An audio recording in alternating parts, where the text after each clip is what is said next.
Hammer was founded in 1934, largely to exploit two factors.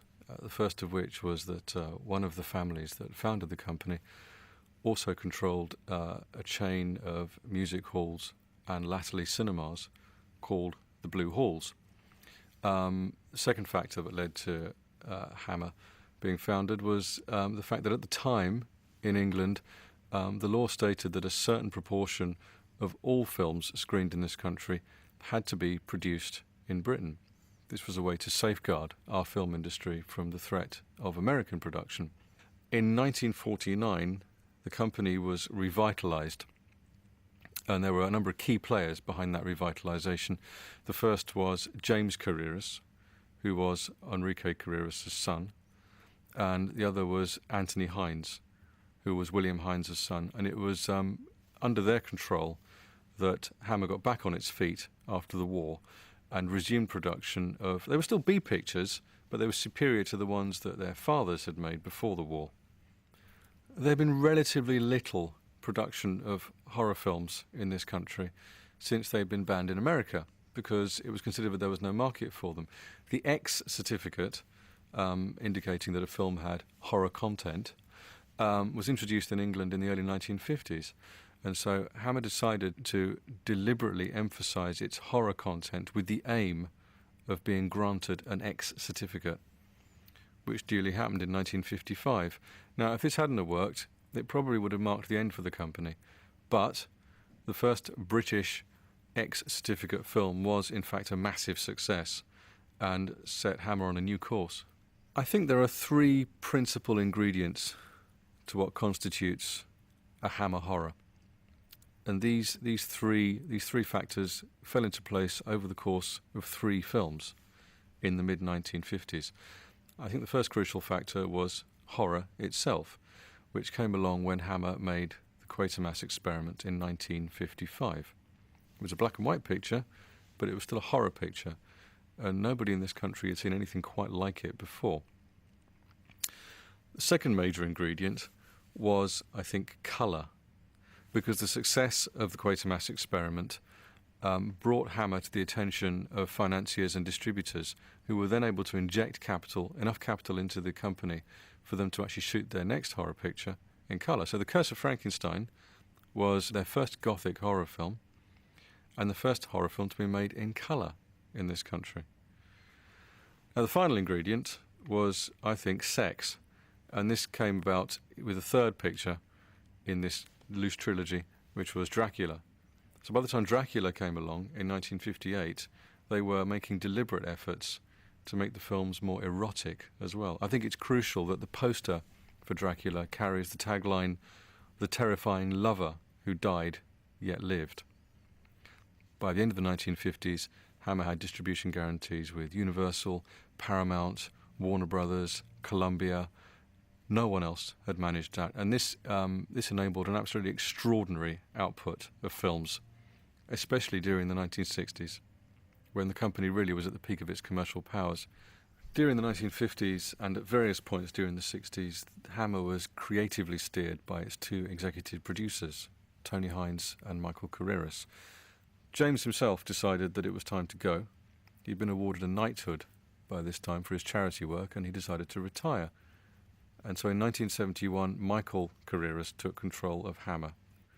Things got very difficult for Hammer in the 1970s, and Michael made a valiant but ultimately fruitless effort to keep the company going. And unfortunately, for a number of complex reasons, it was wound up, and he stepped down in 1979. And this brings to the end this bloodline, which has been there since the 1930s. For years, Hammer fans and scholars have been debating exactly what Hammer's so-called greatest films are. And I think it's an exciting idea to try to compile a list. I think it would be nice if it reflected the huge diversity of films that Hammer made, but I anticipate it will probably mostly comprise horror films. I'm looking forward to seeing what's on there.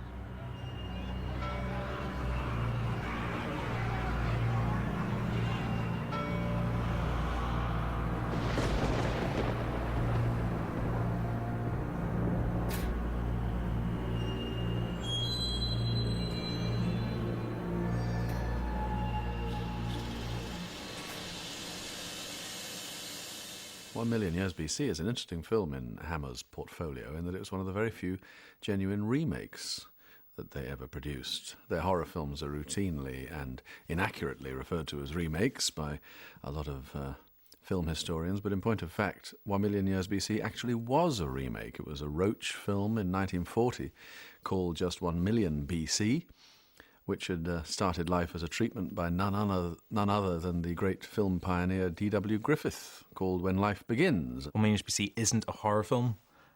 It's a family adventure, and so it opens the audience right up in a way that wasn't really done before, and I don't think was ever adequately done after that point.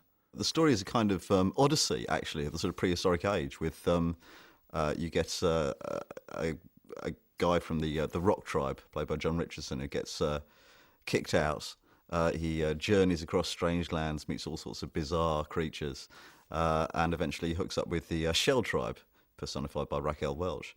And eventually they voyage back and they overthrow his evil brother, and he regains the chieftainship of the tribe. 1 Million Years BC was unusual for Hammer because they went out to Lanzarote to film it, and usually Hammer Productions were shot in the back a lot at Bray, right close to home. That has this sort of Englishness which is completely absent in the film. One consequence of the overwhelming amount of location footage in it is it sometimes comes across as more of a wildlife documentary than Jurassic Park. The twist being that the wildlife being studied is actually the early humans. It harkens back to a much older time in Hollywood, things like King Kong. Harryhausen himself has a huge following. He's a number of films he produced in America, sort of B-movie science fiction things. And then to have him do Dinosaurs for Hammer, give it a certain cachet and an appeal which sort of transcended the usual boundaries. Hammer brought Ray Harryhausen to bear on it. And, a whole generation of film fans were besotted not only by Harryhausen's stop-motion dinosaurs, but also, of course, by the image, the very famous image of Raquel Welch in the fur bikini. 1 Million Years BC itself actually formed Raquel Welch as a star with her fur-lined bikinis, and that very iconic poster shot of her standing legs askew, sort of staring out. It's got Raquel Welch in a fur-lined bikini.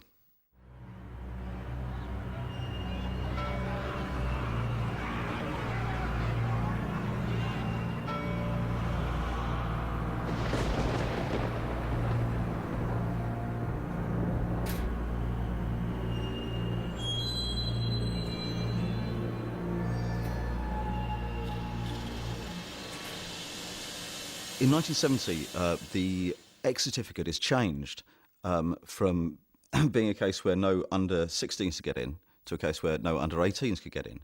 And consequently, the Hammer films of the 1970s could afford to be a lot more explicit and blend sex and horror to a far greater degree than they'd been able to in the 1960s.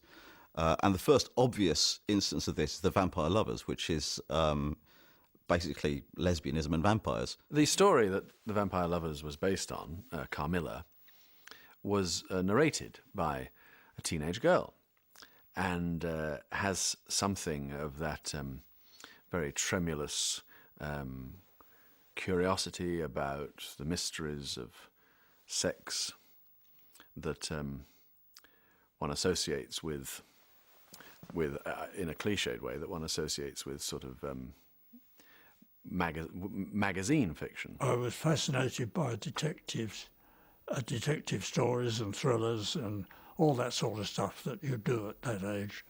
And certainly I knew about Le Fanu, and I'd read his books, and indeed I have still got a copy of one collection of his short stories, one of which is the basis of The Vampire Lovers. Whereas the Hammer films of the 50s and 60s fetishised virginity, marriage, fidelity. So many of the films would end up with the beautiful young couple, running from the blazing mansion and running off into a sunset where presumably they got married and had lots of lovely, beautiful children. The 1970s films were the first films where the good girl was allowed to be bad. The good girl was allowed to have sex. The good girl could be seduced. The good girl could go topless for the first time. The Vampire Lovers is a very good example where, Madeline Smith is seduced and abandoned by lesbian predatrix Ingrid Pitt as Carmilla or Mircalla. I think what Roy Wood Baker brings to the film, and which helps to take the curse off it that it could have had of just sheer sniggering schoolboy exploitation, is that he does go with that cloying atmosphere of teenage curiosity by giving the whole film a kind of slightly sickly romanticism. The sex in Hammer's films up until the 1970s had always been something that was more implied, it was suggestive, it was erotic. The Vampire Lovers takes away that suggested sexuality and makes it much more overt and something closer to a pornographic film than Hammer horror, as we've come to understand it. It seemed that we were going to be in for quite a bit of nudity, which I don't think I'd ever done. It was clear that the two producers just wanted, they weren't going to make a horror film, they wanted a pornographic film. So I battled my way through it, thoroughly unhappy. Interestingly, in The Vampire Lovers, Ingrid Pitt herself allows herself to be photographed completely nude. She has said herself on many occasions, that it's something that she felt comfortable with at the time. She says that, she had a great body, so why not? When you look at the way that Roy Wood Baker photographs her, the way that he's handled that direction, she's quite a voluptuous but also quite a normal sort of woman. Ingrid Pitt is a very good exemplar of the sort of new ethos at Hammer, where sex is allowed to be quite brazen, very, very in your face, quite dominant, quite confident. She's that sort of a figure. It's not rude to say, she's a little bit older than the traditional Hammer leading lady at the time. And she's quite remarkable. She cuts a kind of, Amazonian, quite frightening figure.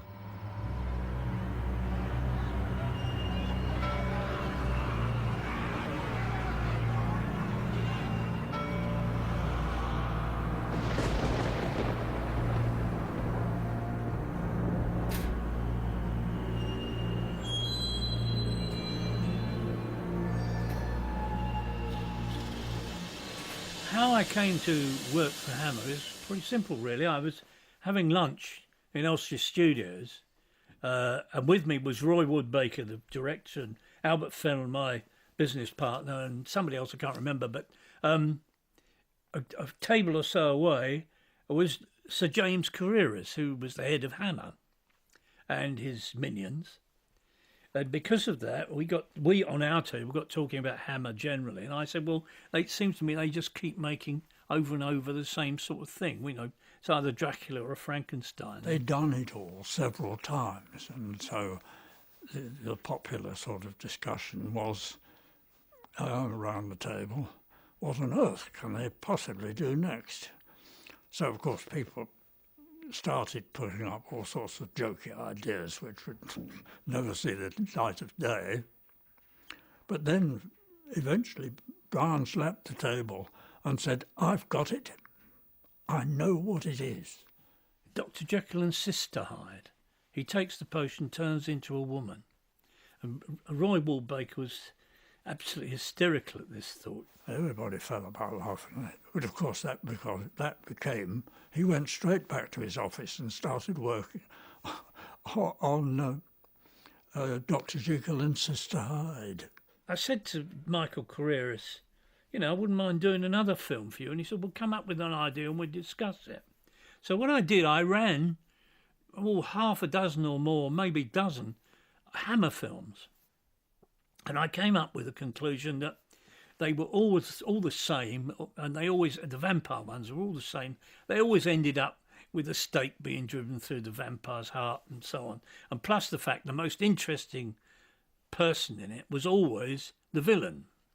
You're more interested in Dracula than Van Helsing, in my opinion. And he produced a very iconoclastic story in which the vampire drains the life energy, the youth of its victims, rather than merely its blood. And he made a very, very engaging film. These are the drawings that I did prior to directing Captain Kronos. There's nearly 1,000 of them. You see, they're quite crude and simple, but they give all the essentials for me to set up. If you look at the film and you compare them with these drawings, you find I deviated from very little. So I made the film in my head, but then I learnt from the best, you see, even though, unfortunately, I never met him. Hitchcock used to do this. So I thought, why, if it's good enough for Hitchcock, it's certainly good enough for me. Captain Kronos Vampire Hunter is basically Blade 30 years before the fact. He's a vampire hunting superhero in a Middle European setting. He's played by a German actor called Horst Jansson, who apparently was cast fundamentally because he was both an expert swordsman and an expert horse rider. Horst was very good. He said he could ride, he said he could fence. All the things he said he could do, he could do. And quite often that's not true of actors. We learn that there are many, many different varieties of vampires, all of whom may be killed in a variety of different ways. We learn, for example, that vampires cause flowers to wilt as they walk over them. We learn that you can detect whether or not a vampire has passed over a piece of ground if you bury a dead toad in a box, and if it's alive again after the vampire's been, there's a vampire around. It's absolutely fascinating. It's a very real Avengers approach, actually, because they find out they can't kill somebody with a stake through the heart. They actually do it. When they pull it out, it doesn't bleed, and then well, you've seen the film. They try hanging him, burning him, etc., etc. And it sounds a funny scene, but it's quite a good scene. Caroline Munro plays Carla in Captain Kronos. It's one of a number of appearances she makes for Hammer. At the time, in the 1970s, she was one of their top characters, one of their top actresses. And she was actually, I believe, the only Hammer actress that was ever given a contract to appear in a number of features. She proved herself no mean actress, as well as being very, very good-looking. She's a very vivid and memorable presence as Carla, the gypsy woman. Unfortunately, it's symptomatic of Hammer's fortunes at this point, in that just to make the film, it's funded by a loan from the National Film Finance Corporation. You know, nobody's going to stump up the money in advance. No reputable studio, and it opens to about 3 people in Hammersmith on a wet weekend in 1974. Thankfully, it's been seen on television and many times since. But it could have been almost completely lost. Here I was creating a new character for them. It even ends, the film ends with him saying, I must go anywhere, everywhere, there is evil to be fought. So that was a pretty open door. And I can't find them now, but I did sketch out about 6 storylines for the next 6 movies.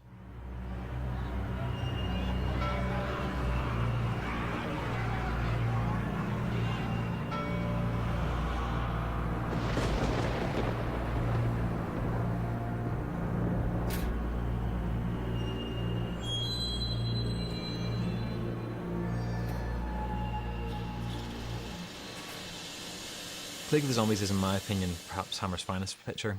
Whilst it was originally conceived as a B feature, the lower end of a double bill package along with Dracula Prince of Darkness, it actually is probably the superior film. Directed by John Gilling, it features some of the most frightening sequences in a Hammer film. Dracula Prince of Darkness has its adherents, and it's a very accomplished film, but The Plague of the Zombies is smaller, sharper, tighter, quite brutal. It's the first really full-on zombie film per se, I think. It's the first zombie film where you see, zombies having their heads chopped off with spades. It's, really all out for the horror, which is, remarkable, actually. Because, zombies actually in the last few years have become probably the most preeminent subgenre of horror films. They had their ace makeup man, Roy Ashton, create convincingly dilapidated, decaying zombies. The makeup designs of Roy Ashton still hold up really well, I think, in this day and age, which is remarkable, really. The zombie makeup has become pretty much iconic. Much of it has been seen in many, many films since. So you've got to mark him down as something of an innovator. And that's emphasised by the fact that Andrew Morell is the leading man, and Morell had been the Dr. Watson of The Hound of the Baskervilles. He is effectively playing a kind of elderly Sherlock Holmes in a very Sherlock Holmes-like story in which a metropolitan researcher, detective, if you like, goes to the West Country to investigate a kind of ancient evil. You're immediately in the Hound of the Baskervilles territory.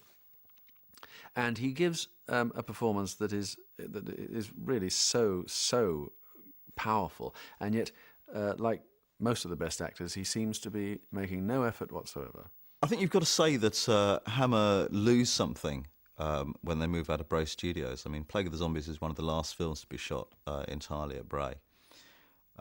Bray is a very, very small place, a tiny little place near Windsor, and much of the actual house down place, which is Bray Studios itself, is actually seen as the architecture of Castle Dracula and what have you. And anyone who's watched more than 3 or 4 Hammer films will recognise the inside of Bray. And when you go into it, it's still unchanged to this day. When Hammer left Bray, I think that the tone of the Hammer films changed. The look and the feel seems to change, and something of the soul leaves the films. Because they're now using bigger spaces like Elstree, somehow the production design doesn't work in the same way. They're not forced to think, and I think there's a laziness that comes in. The films become less personal, I think. I think the films can, become a little bit more by the numbers. A bit of the love seems to go out of them.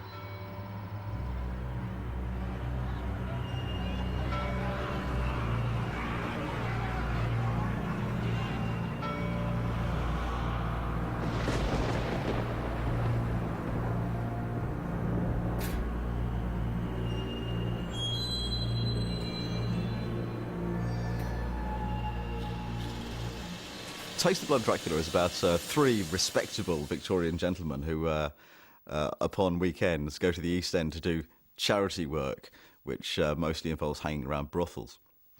On one of their charity trips, they meet a dissolute aristocrat called Lord Courtly, played by Ralph Bates, who wants them to help him buy artefacts belonging to Dracula.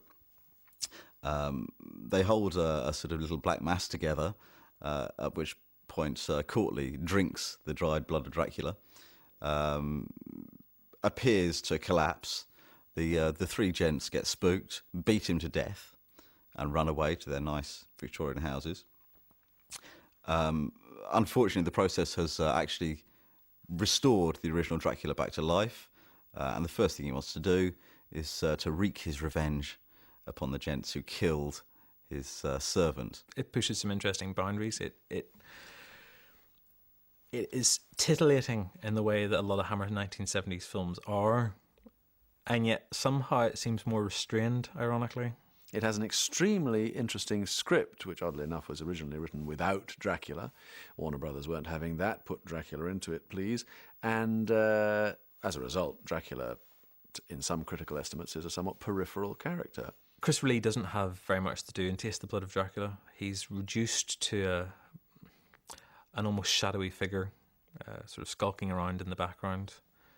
The main premise of the film sees a group of 3 middle-aged men looking for some kicks and going to this young figure, this Ralph Bates characters, and for some excitement, having got bored of bordellos and all sorts of other pleasures of the flesh. And so Ralph Bates' character suggests that they hold a satanic initiation, basically, using a vial of Dracula's dried blood. They try and bring him back from the dead. He's rampaging syphilis, basically. He's this thing that's contracted and spreads his disease to all these the daughters of the gentry. The whole film is about hypocritical Victorian sexual morality. It's about piety. It's very subversive, I think.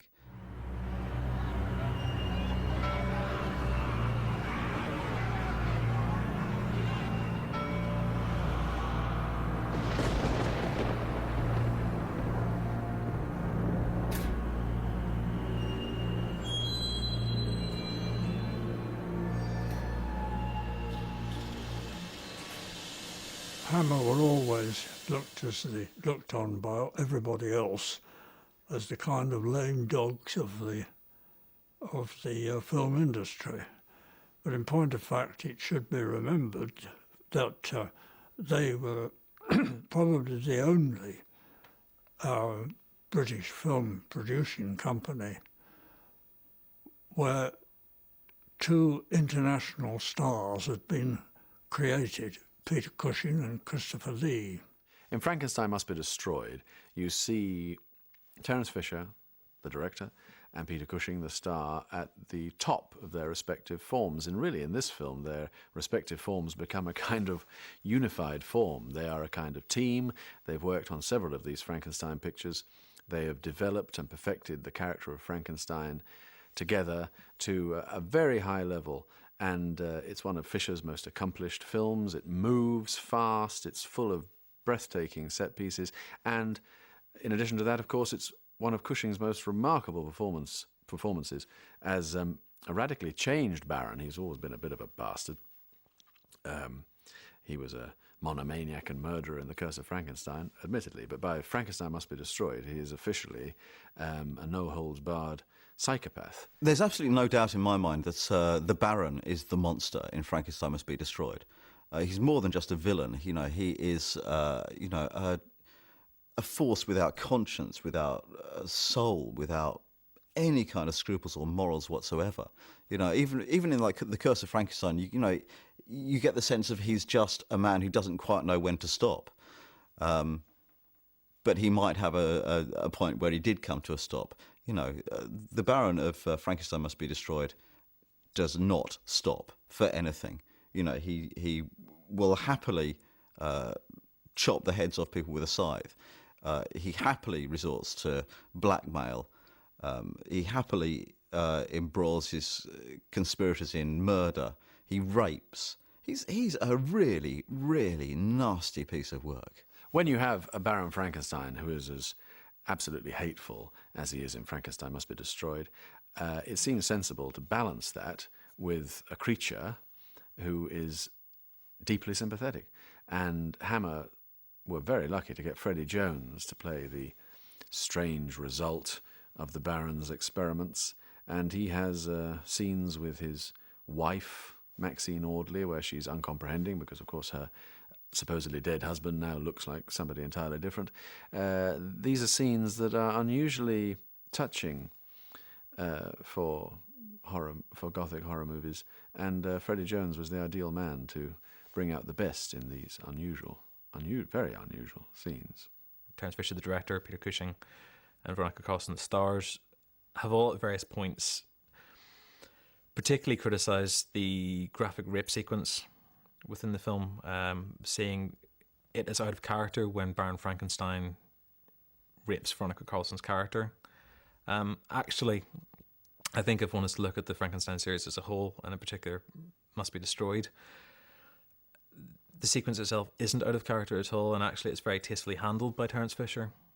In the first of the Frankenstein films, Curse of Frankenstein, we see Cushing's Frankenstein character has obviously been having an affair with his maid, and when he finds out that she's pregnant, he puts her in with the monster. There's clearly been a sexual relation there before, and then knowingly he has her killed off by his creature.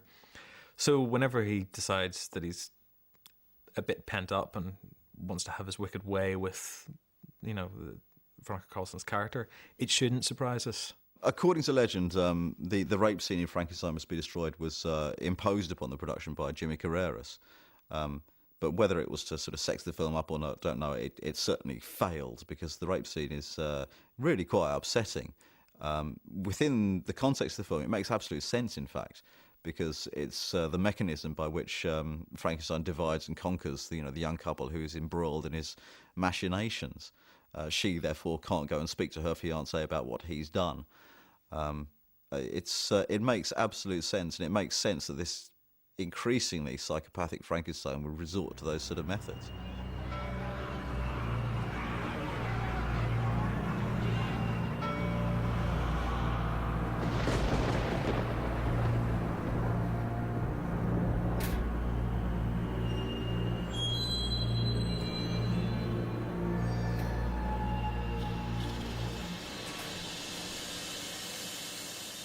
Taste of Fear has a pretty convoluted plot.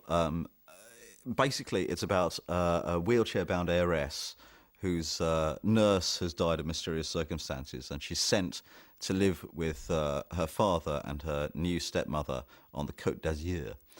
Unfortunately, when she arrives there, her father has mysteriously departed on an impromptu business trip and isn't seen. and wandering around the mansion in her wheelchair, she keeps on seeing his dead body propped up in bizarre circumstances, in the potting shed, and can't tell anyone, because when they do, they think she's going mad. I didn't even write it for Hammer originally. It was an original screenplay, and I took it to a producer called Sidney Box, who wanted to, who bought it, and said I could produce it. Of course, I hadn't produced a film before then, and it was all fine. Director was fixed. I think it was John Gilling. And then Sidney got sick. He had a heart attack, and he couldn't go ahead with it. So I bought it back. Sangster by then had acquired the sobriquet Jimmy Frankenstein Sangster, and not without cause was presumably a little bit cheesed off by this, and thought, I want to do something different. By something different, he decided to hark back to the film that had accompanied his first screenplay, X the Unknown, on release, and that film was a famous French thriller by Henri-Georges Clouzot called Les Diaboliques, which had a corkscrew plot that you couldn't possibly follow, twists galore, particularly hateful and rebarbative characters, and also a glacial monochrome look. I remember I saw two films. I saw Les Diaboliques and the Hitchcock film Psycho in the same week, and I was so impressed with both of them, but I thought, I can do that. And so I went off and wrote Taste of Fear. And it was those two movies which sort of inspired me to do that, to become non-Gothic. Because everything I'd written in those days, whether it's for Hammer or for the other company, for Tempion, had all been sort of vampires and Trollenberg terrors and all that sort of thing. Now suddenly there was a straightforward thriller. Taste of Fear acquired an interesting kind of notoriety in that it was ballyhooed, featuring just one still, apparently, just one still of Susan Strasberg screaming her head off. It was a very powerful still. It served in Britain, and it also served in America. They obviously don't quite know how to sell Taste of Fear to the punters.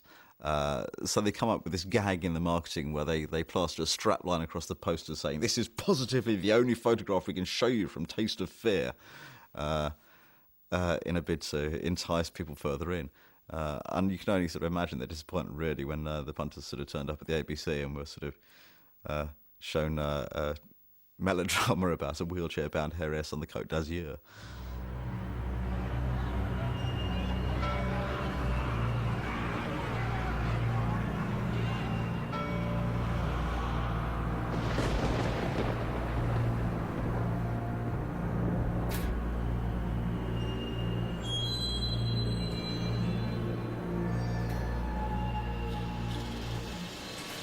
The Mummy was the third in Hammer's original triumvirate of classic monsters. Following Frankenstein and Dracula, you quite naturally have The Mummy, though in point of fact, as with all Hammer's reinventions of these characters, it was not a remake of the original Universal film. I think Hammer used the mythology better in many ways than Universal. I think, whereas, the Universal films, as I've said before, always followed the monster.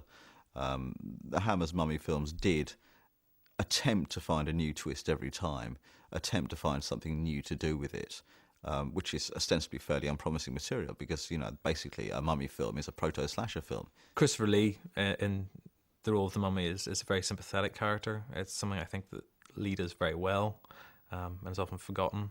He's mute in both, more or less, in both The Curse of Frankenstein and The Mummy, and under a lot of heavy makeup. But yet, when you look at his eyes and his mannerisms and just the way that he carries himself, you can't help but feel a great deal of sympathy for the character. It's something that you never feel when you see him on as Dracula. Peter Cushing was very, very important because he lent such a sort of dignity and gravitas to the parts. He didn't think I could write dialogue at all, but he'd take the dialogue that I wrote and he would make it sound good and believable. He was the backbone, if you like, of Hammer films. The story goes that Peter Cushing insisted on driving a prop spear through the mummy itself to match the posters in which, you know, a beam of light is seen shining through a great big hole in the centre of the mummy.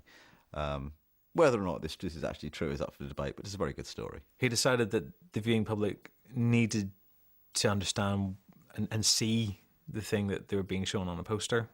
So he wasn't up for any false advertising. So on set, he decided to improvise a little bit of bravado and also another moment for his character to shine. And so he takes a spear from the wall on a cabinet and drives it through the chest of the mummy, thus providing the hole and the chance for the poster artwork to at least conceptually be realised.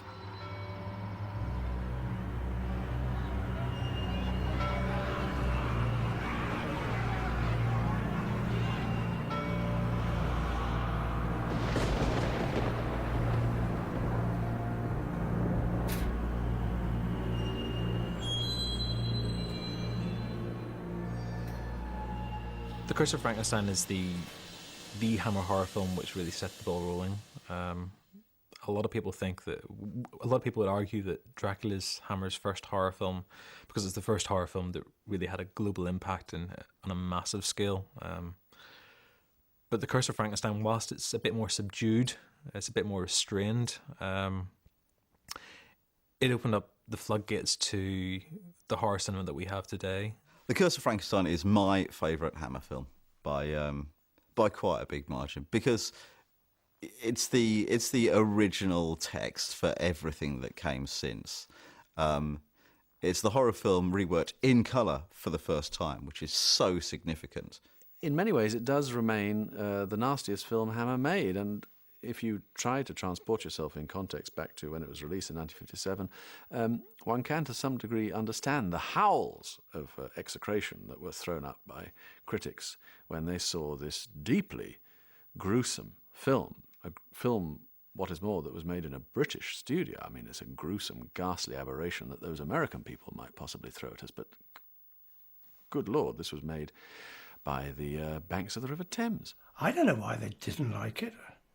It helped the box office. I mean, the critics said revolting and should never have been made and it's disgusting. Of course, the audience flocked to see it. It's very hard now, I think, for, you know, a modern viewer, or even someone like me who was born in 1970, you know, to actually estimate the impact that seeing red blood in colour on a big screen with all those trappings, the impact that must have made must have been huge. It got together the kind of core team of collaborators that were going to reconfigure the Gothic horror genre. Director Terence Fisher turned out to be the ideal man for these films.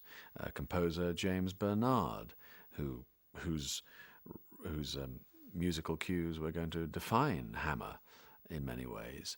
Screenwriter Jimmy Sangster, Anthony Hines overseeing all, and of course Cushing and Lee leading the actors. When you think of Hammer and Frankenstein, you think of Peter Cushing, but Peter Cushing is not the monster. Peter Cushing is the Baron who creates the monster, although I would argue actually that that's the monstrous thing, is that Frankenstein himself is creating these monsters. He's pushing the envelope. He's setting himself up amongst the gods. He reconceived the character of Baron Frankenstein as a monomaniac and murderer, quite frankly.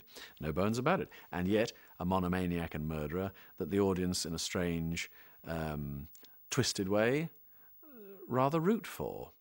The Baron Frankenstein of The Curse of Frankenstein is not so much an obsessive scientist as a gentleman who doesn't know when to stop.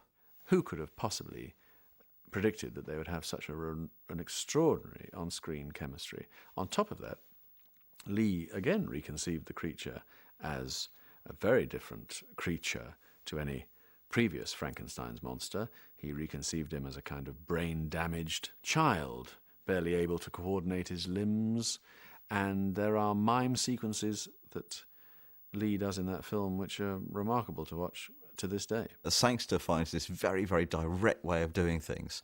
I think the Pass the Marmalade scene is a fantastic little invention in Curse of Frankenstein. There's a sixth sense of humour lurking in there somewhere. if you can build the audience up to suspense and really frighten them. And so then when that particular thing is over, you've got to give them a breathing space. So you tell them a joke, you make them laugh. And mine was very simple. You saw the maid being murdered by the monster, which Peter Cushing has set up, as Frankenstein has set up, and he sort of at the door listening to the monster doing these terrible things to the maid. And then you go out, and his next day it's breakfast, and he's sitting at the breakfast table, and he says, "Pass the marmalade." And everybody fell about laughing. And it's that's my favourite moment. It was a smash hit of a scale they couldn't possibly have predicted. It made something like 70 times above its production cost. It was snapped up by Warner Brothers and given a huge push, and audiences flocked to see it. Cinema goers hadn't seen a film as brutal as this in their entire cinema-going experience.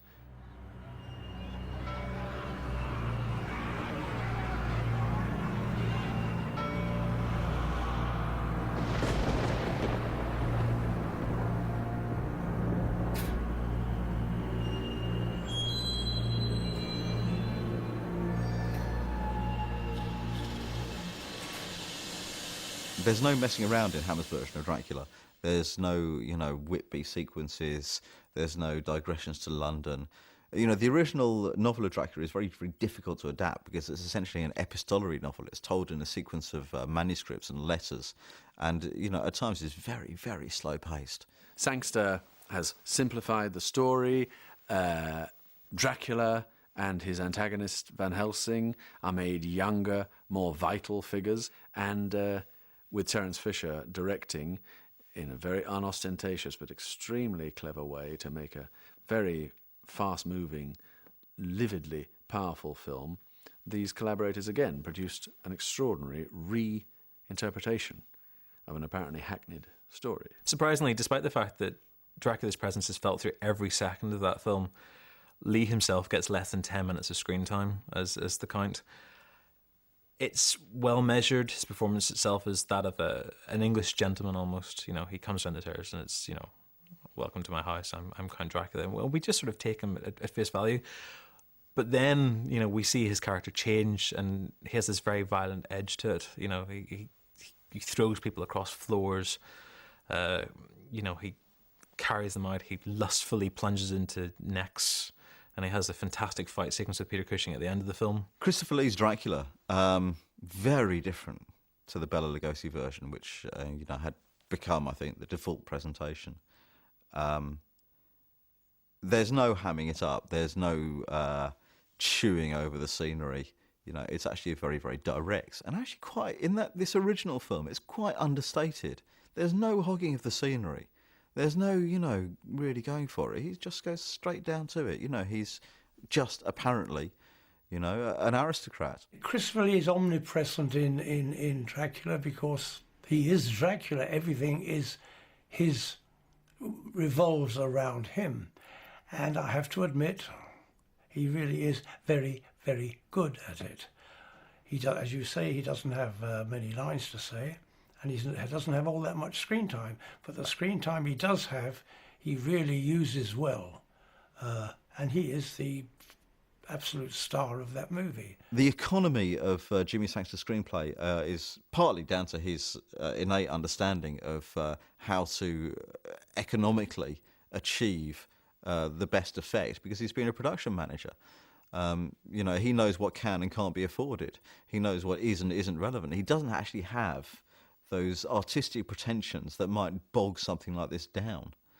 Away, out goes, the shipwreck of the Demeter at Whitby. Out goes the chasing around coffins in London. And this is the story. This is our Dracula. In the original Dracula, of course, he comes to England by boat, in a coffin by boat, and the boat gets wrecked. And Hammer said, no, a boat? We can't afford a boat. And a boat at night, I mean, forget it. So I made the sort of the transition from Ruritania to Transylvania, or vice versa, where the crossing was just going across a border crossing, which was probably manned by Michael Ripper. Terence Fisher allows an eroticism to come into the scenes with the women in Dracula. They lie on the bed, panting, waiting, clearly filled with anticipation. And this is all despite being clad in great big non-see-through Victorian gowns. You know, there's a sensuality there that we feel, and whenever Melissa Stribling's, you know, being pounced on by Christopher Lee as Dracula, there is an excitement there that is unparalleled in anything else. You can never quite picture Bela Lugosi as a womanizer, but Christopher Lee's Dracula very certainly is. Fisher was a master of drawing an audience in by stealth, springing the sting at them in really powerful, startling fashion. Really, you know, the big close-up of Christopher Lee baring his fangs with blood daubed on his face and hellfire in his eyes, which, apart from anything else, is a very exact transcription of the way this corresponding moment in the book was described by Stoker. That single close-up, lit by Jack Asher, with makeup by Phil Leakey, acting by Christopher Lee, shot by Terence Fisher, that is a crystallization of everything that is powerful about Hammer films. However you analyse the Hammer appeal, and it had its own box office, it had its own worldwide, international influence. It was probably the best exporting British film company that has ever been. It was quite remarkable what they did. Nobody's ever really put 80 or 90 words to paper to explain exactly what this phenomenon was. So to try to perpetuate it or revive it or represent it in however form is a very, very daunting task, because there is a sort of, well, ethereal quality about the success of Hammer, and nobody can really account for it. I wish the present incumbents who are protecting the Holy Grail, as it were, of Hammer, I wish them well.